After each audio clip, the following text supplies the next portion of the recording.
Paano laruin at gumawa ng task? Punta lang po tayo dito sa mission. Click nyo itong to finish, download and play. Click download now.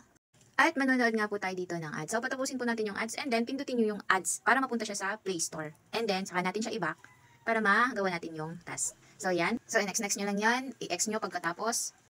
At dito nga po is makikita nyo nasa baba na siya at may timer siyang 5 minutes. So ibig sabihin mag-antay tayong 5 minutes, balikan na lang natin siya para ma-receive natin. Next is itong every video. Manonood nga tayo dito ng ads. So after nyo mapanood tong isa, magka-countdown yan ng 2 minutes. Then balikan nyo, nood ulit kayo ng ads. So 5 video yan guys. 5 ads dapat. Next is itong complete interactive task. Antayin nga lang siya natin ng 2 minutes. Pinutin nyo itong X kung tapos na. So kung hindi pa, continue task lang. So yan, doon nyo ma-check kung okay na. And after nyo magawa yung task, receive nyo lang. Itong cumulative videos guys, mga video ads na pinanood natin dito sa app. So dapat po makakumpleto kayo ng 10 ads para maklaim nyo itong task na to. Punta tayo dito sa pass the level. So dito guys, maglalaro na tayo dito. Start game niya lang. So i-move nyo nga lang tong tao dito. Tapos hanap tayo ng matitinding bala dyan or sandata para manalo kayo. Ganyan nga lang siya kadaling laruin guys. At yung pinakalas dito is yung boss nila. So dapat matalo natin yun para manalo tayo. At makakuha tayo ng coins. 10 level po ang gagawin natin sa kada araw. Pero kung bet nyo namang maglaro pa, pwede naman mag-view ads na lang kayo para magkaroon kayo ng buhay. Kasi 10 buhay lang yan eh. Pagkatapos nyo po yung 10 levels, balik kayo dito sa my mission. I-claim nyo din po itong nasa taas. May 2 puzzle piece nga tayo makukuha dito at magagamit natin to sa mapa. So, pag nag-enter nga tayo dito, ito ang itsura niya.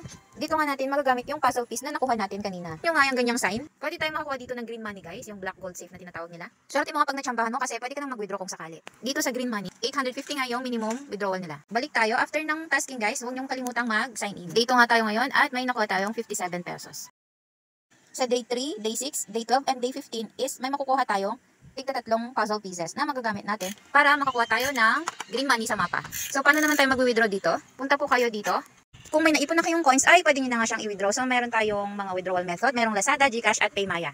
Sa GCash at Paymaya po, ang minimum withdrawal is 200. Sa Lazada naman is pwede na kahit piso. Need din natin dito magpatas ng level guys para makakuha tayo ng green money pa. So, paano nga ba magpatas ng levels? Pumunta tayo muna dito sa agent account. Dito nga po natin makikita yung levels natin. So, sa akin level 2 pa lang po ako. At ang kailangan nga natin ay magkolekta ng alliance para po tayo ay mag-upgrade. So, sa level 3, ang kailangan nating alliance ay 900. So, sa paggawa po natin ng task, nandun po yung mga kailangan nating alliance. So, pag natapos nga natin yung tasking natin per day, ay may makukuha tayong 120 alliance. Kung may na-invite naman kayong 5, meron kayong makukuhang 30 alliance. So, kung nakalima kayong invite sa isang araw na 5, so may 150 kayong alliance per day. Or kung madami kayong na-invite, di mas marami. Ito namang coins na to na nakukuha natin sa paglalaro kada araw, na napupunta lang dito is naka-lock siya or naka-freeze. Kailangan natin ng 2,700 alliance para natin ma-open yan at ma-withdraw natin.